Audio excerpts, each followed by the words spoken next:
বিশ্ব সংবাদে আপনাদের স্বাগত। জানিয়ে দিব আন্তর্জাতিক গণমাধ্যমে প্রকাশিত সবশেষ আপডেট ও গুরুত্বপূর্ণ সংবাদগুলোর শিরোনাম।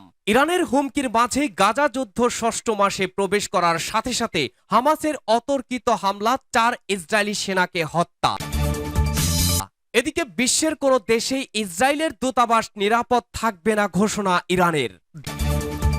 জানিয়ে দেব লেবানন সীমান্তে যুদ্ধের প্রস্তুতি বাড়িয়েছে ইসরায়েল। যুদ্ধে হিজবুল্লাহর সাথে পাল্টাপাল্টি হামলায় সীমান্ত ছেড়েছে 60,000 ইহুদি। সবশেষ জানাবো যুদ্ধের 6 মাসে লক্ষ্যের কাছে পৌঁছতে পারেনি ইসরায়েল। এই অভিযানে উচ্চ মূল্য চোকাতে হচ্ছে গাজার বেসামরিক ফিলিস্তিনিদের। শুনছিলেন গুরুত্বপূর্ণ সংবাদগুলোর শিরোনাম, এবারে বিস্তারিত। ভিউয়ার্স, আজকের এই সংবাদ সম্পর্কে আপনার মূল্যবান মতামত লিখে জানান। জানিয়ে দিন কোন স্থান থেকে এই সংবাদ শুনছেন অথবা দেখছেন। ভিডিওটি ভালো লাগলে লাইক, কমেন্ট, শেয়ার দিয়ে পরবর্তী আপডেট সংবাদ জানতে চ্যানেলটি সাবস্ক্রাইব করে রাখুন। যুদ্ধ ষষ্ঠ মাসে প্রবেশ করার সাথে সাথে হামাসের অতর্কিত হামলায় 4 ইসরায়েলি সেনা নিহত। যুদ্ধ ষষ্ঠ মাসে প্রবেশ করার সাথে সাথে হামাসের অতর্কিত হামলায় 4 ইসরায়েলি সেনা নিহত হয়েছে। তেল আবিবে ইসরায়েল 7 এপ্রিল হামাসের সাথে ইসরায়েলের যুদ্ধ ষষ্ঠ মাসে প্রবেশ করার সাথে সাথে ইসরায়েল প্রতিরক্ষা বাহিনী ঘোষণা করেছে যে শনিবার হামাসের অতর্কিত হামলায় 4 সেনা নিহত হয়েছে। আইডিএফ এর মতে 4 জন ধ্বংসপ্রাপ্ত ভবনগুলির একটি এলাকায় টহল দিচ্ছিল যখন বেশ কয়েকজন হামাস যোদ্ধা হঠাৎ করে একটি কাঠামোর ভেতরে একটি টানেল খোদ থেকে বেরিয়ে আসে এবং কাছাকাছি পরিসরে গুলি চালায়। হামাস যোদ্ধারা দৃশ্যত স্যাপটে ফিরে পালিয়ে যায়। সৈন্যদের মধ্যে একজনকে চিহ্নিত করা হয়েছে ইডো বারুচ 21 আইডিএফ এর অভিজাত ইগোজ ইউনিটের সদস্য এবং কমান্ডো ব্রিগেডের প্রশিক্ষণ ঘাঁটির একজন কমান্ডার। বাকি 3 জন বারুচের অধীনে কমান্ডো ব্রিগেডে প্রশিক্ষণ নিচ্ছিলেন। তাদের পরিচয় সার্জেন্ট হিসেবে ইলাই জাইর 20 জুস ইস্তিয়ন অঞ্চলের কেদার থেকে সার্জেন্ট রিপ হারুস 20 টিব্রুট রামাদ ডেভিড থেকে এবং সার্জেন্ট মধ্য ইসরায়েলের মোসাব আজরেরিয়েলের আমিতাই ইভেন শোষান। সেনাবাহিনী বলছে যে তারা কিভাবে এই ট্র্যাজেডি ঘটেছে তা তদন্ত করছে। 7 অক্টোবর গাজা সীমান্তের কাছে ইসরায়েলি সম্প্রদায়ের ওপর হামাসের হামলার পর থেকে এ পর্যন্ত 614 জন সেনা যুদ্ধে নিহত হয়েছে, যার মধ্যে 260 জন গাজায় স্থল যুদ্ধের সময় নিহত হয়। এদিকে উত্তর ফ্রন্টে ইসরায়েলি ফাইটার জেট শনিবার রাতে উত্তর লেবাননের বালবেক এলাকায় হিজবুল্লাহর আকাশ প্রতিরক্ষা ব্যবস্থার অন্তর্গত একটি সামরিক কমপ্লেক্সে এবং আরও 3টি সাইডে আক্রমণ করে। ইসরায়েলি ড্রোন গুলি করে ভূপাতিত করার প্রতিক্রিয়ায় এ হামলা চালানো হয়। ইসরায়েলের কোনো দূতাবাস নিরাপদ নয় ঘোষণা ইরানের। ইসরায়েলের কোনো দূতাবাস এখন আর নিরাপদ নয়। রোববার ইরানের এক সিনিয়র কর্মকর্তা এই হুমকি দিয়েছেন। ইরানি বার্তা সংস্থা তাসনিমের বরাতে দ্য গার্ডিয়ান এ খবর জানিয়েছে।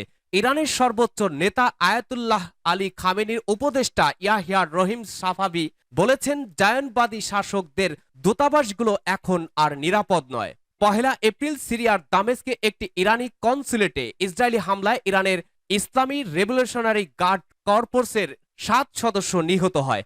এদের মধ্যে একজন শীর্ষস্থানীয় কমান্ডার ছিলেন। এরপর দূতাবাসে হামলার প্রতিশোধ নেওয়া হবে বলে ঘোষণা দিয়েছে ইরান। এ নিয়ে যুক্তরাষ্ট্রকে একটি সতর্ক বার্তা পাঠিয়েছে তেহরান। ইসরায়েল ও যুক্তরাষ্ট্র আশঙ্কা করছে মধ্যপ্রাচ্য ইসরায়েলি ও মার্কিন সংগঠিত স্থাপনায় হামলা চালাতে পারে ইরান। ইরানের সম্ভাব্য হামলা মোকাবেলায় সতর্ক অবস্থায় রয়েছে দেশ দুটি। লেবানন সীমান্তে যুদ্ধের প্রস্তুতি বাড়িয়েছে ইসরায়েল। দখলদার ইসরায়েলি সেনাবাহিনী বলছে দেশটির উত্তর ফ্রন্ট লেবানন সীমান্তে সম্ভাব্য যুদ্ধের প্রস্তুতির আরেকটি ধাপ সম্পূর্ণ হয়েছে।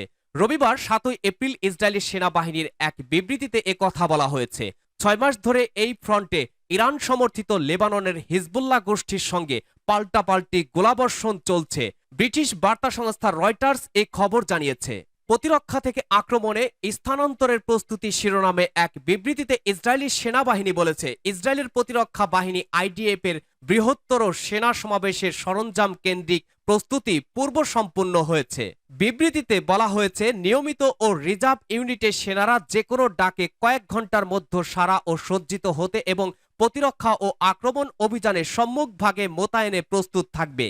8 অক্টোবর থেকে লেবাননের দক্ষিণ সীমান্তে ইসরায়েলের সঙ্গে গোলা বিনিময় করে আসছে হিজবুল্লাহ গোষ্ঠী। গাজায় হামাসের বিরুদ্ধে ইসরায়েলের যুদ্ধের প্রতিবাদে ও ফিলিস্তিনিদের প্রতি সমর্থন জানিয়েছে ইসরায়েলি ভূখণ্ডের নিয়মিত রকেট হামলা চালাচ্ছে গোষ্ঠীটি। ইসরায়েলও লেবাননে গোষ্ঠীটির অবস্থানে পাল্টা হামলা চালিয়ে আসছে।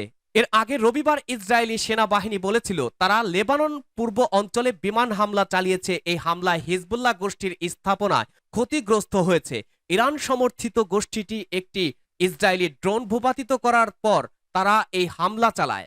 এদিকে হিজবুল্লাহ বলেছে তারা দখলকৃত গোলান মালভূমিতে কয়েক ডজন রকেট নিক্ষেপ করেছে। এসব রকেট ইসরায়েলের একটি আকাশ প্রতিরক্ষা ঘাঁটিতে আঘাত হেনেছে। জবাবে লেবাননের পূর্ব অঞ্চলে হামলা চালায় ইসরায়েল। এই বক্তব্য নিয়ে তাৎক্ষণিকভাবে কোনো মন্তব্য করেনি ইসরায়েলি সেনাবাহিনী। সূত্র আরও জানা গেছে, ইসরায়েলের উত্তর সীমান্তে হিজবুল্লাহর হামলায় প্রায় 60,000 বাসিন্দা ঘরবাড়ি ছেড়ে পালিয়েছেন। এছাড়া হিজবুল্লাহর হামলায় 18 জন সেনা ও বেসামরিক নিহত হয়েছেন। হিজবুল্লাহ বাহিনী আগেই ঘোষণা দিয়েছে গাজা যুদ্ধবিরতি কার্যকর হওয়ার আগ পর্যন্ত তারা গোলাবর্ষণ বন্ধ করবে না। যুদ্ধের 6 মাসে লক্ষ্যের কাছে পৌঁছতে পারেনি ইসরায়েল। এই অভিযানে উচ্চ মূল্য চোকাতে হচ্ছে গাজার বেসামরিক ফিলিস্তিনিদের। গত বছর 7ই অক্টোবর ফিলিস্তিনের স্বাধীনতাকামী সংগঠন হামাসের নজিরবিহীন হামলার শিকার হওয়ার পর সংগঠনটিকে গুড়িয়ে দেওয়ার এবং নিশ্চিহ্ন করে ফেলার প্রতিজ্ঞা নিয়ে গাজার ওপর সর্বাত্মক ঝাঁপিয়ে পড়ে ইসরায়েল, যাতে হামাস আর কোনোদিন দেশটির জন্য হুমকি হয়ে উঠতে না পারে। গাজায় ইসরায়েলের সেই অভিযানের 6 মাস পেরিয়ে গেছে। এই 6 মাসে 33,000-এর বেশি বেসামরিক ফিলিস্তিনি প্রাণ হারিয়েছেন। নিহতদের একটি বড় অংশই নারী ও শিশু। গাজার বেশিরভাগ এলাকা এখন ধ্বংসস্তূপে পরিণত। গাজার প্রায় 23 লাখ মানুষের সবাই বাস্তুচ্যুত, অনাহারে দিন কাটাচ্ছে এবং ছোট এই ভূখণ্ডটিতে দুর্ভিক্ষ আসন্ন। ইসরায়েলের প্রতিরক্ষা বাহিনী আইডিএফ হামাসকে নিশ্চিহ্ন করে দিতে এবং সব বন্দীদের মুক্ত করে আনার প্রতিজ্ঞা করে গাজা যুদ্ধ শুরু করেছিল। সেই যুদ্ধে নিজেদের লক্ষ্য পূরণে তারা ঠিক কতদূর অগ্রসর হয়েছে? বিবিসি আইডিএফ এর বিবৃতি, সোশ্যাল মিডিয়ায় তাদের পোস্ট এবং ইসরায়েল যেসব প্রমাণের ভিত্তিতে তাদের লক্ষ্যে অবিচল রয়েছে সেগুলো যাচাই এবং মূল্যায়ন করে দেখেছে এখন পর্যন্ত কতজন হামাস নেতা নিহত হয়েছেন। আইডিএফ কমান্ডারদের বরাত দিয়ে প্রকাশ করা বিভিন্ন সংবাদ অনুযায়ী 7ই অক্টোবরের আগে গাজায় হামাসের 30,000 যোদ্ধা রয়েছে বলে ধারণা করা হতো। তবে ইসরায়েল হানিয়ার মতো হামাসের শীর্ষ রাজনৈতিক নেতাদের অনেকেরই বিদেশে অবস্থান করেন। হামাসের সশস্ত্র বাহিনীর নেতারা অবশ্য গাজার ভেতরেই থাকেন বলে ধারণা করা হয়। সম্প্রতি এক বিবৃতিতে আইডিএফ দাবি করেছে গাজা যুদ্ধ শুরু হওয়ার পর তারা হামাসের প্রায় 13,000 যোদ্ধাকে হত্যা করেছে। যদিও কিভাবে তারা এই হিসাব করেছে সে বিষয়ে কিছু জানায়নি। শুধু সংখ্যা নয়, বরং ইসরায়েল বেশ কয়েকজন হামাস নেতার নামও উল্লেখ করেছে যাদের তারা অভিযানে হত্যা করার দাবি করেছে। গত অক্টোবর থেকে আইডিএফ মোট 113 জন হামাস নেতার নাম উল্লেখ করেছে যাদের হত্যা করা হয়েছে বলে তারা দাবি করেছে। এদের বেশিরভাগকেই যুদ্ধের প্রথম 3 মাসে হত্যা করা হয়েছে, কিন্তু সেই তুলনায় এই বছর মার্চ মাস পর্যন্ত শেষ 3 মাসে আইডিএফ হামাসের কোনো নেতাকে গাজায় হত্যা করার খবর দেয়নি। আইডিএফ এরকম কয়েকজনের নামও প্রকাশ করেছে, বলেছে এরা হামাসের সিনিয়র নেতা যারা তাদের অভিযানে নিহত হয়েছে। আইডিএফ যে নামগুলো প্রকাশ করেছে তারা আসলেই হামাসের সদস্য ছিল কিনা তা যাচাই করা সম্ভব না। ইন্টারন্যাশনাল ক্রাইসিস গ্রুপের ইসরায়েল ফিলিস্তিন সম্পর্ক বিষয়ক বিশ্লেষক মিরাব জোন্স জেইন বিবিসিকে বলেন, আইডিএফ এখনও হামাস নেতাদের শীর্ষে থাকা নেতাদের নাগাল পায়নি। উভয়ই প্রধান নেতাদের কাছে যাওয়ার প্রতীকী স্তরে এবং হামাসকে ভূখণ্ডের অধিকার হিসেবে প্রতিস্থাপনের স্তরেও এটি এমন কিছু যা এখনও তারা অর্জন করতে সক্ষম হয়নি।